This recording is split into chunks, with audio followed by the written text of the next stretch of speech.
阅读测验的第一个题型是文句理解，出题内容大多来自日常生活，让我们来选择最适当的词汇、语义，或者去分辨词汇的正确性。文句理解的题型在考试时只有文字，不会有声音。题目像是这样，我们来看范例题。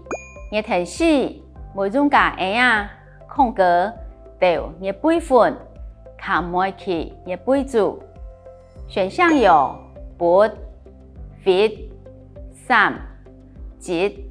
先来了解意思。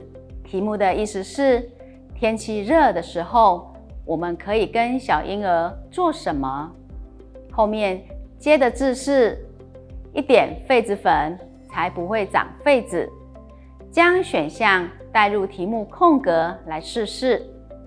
第一个选项撥，拨用双手捧取盛装。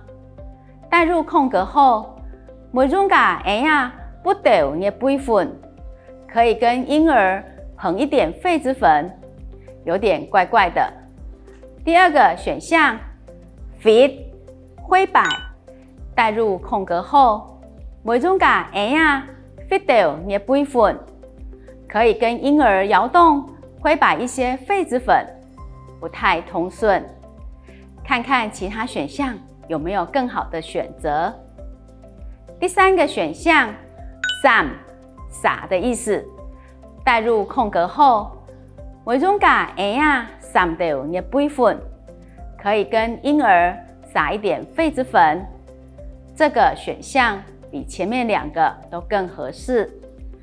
第四个选项挤，用手指或棍棒挤压。带入空格后，每种家婴仔挤掉热杯粉，可以跟婴儿挤一点痱子粉，压一点痱子粉，很怪，不适合。所以我们选第三个选项，散掉热杯粉。整句组合起来就是热天时，每种家婴仔散掉热杯粉，卡唔爱抽热杯煮。在课语能力认证基本词汇里，有很多的词汇，我们要熟读牢记，加上想象结合动作情境，就能选出正确适当的答案。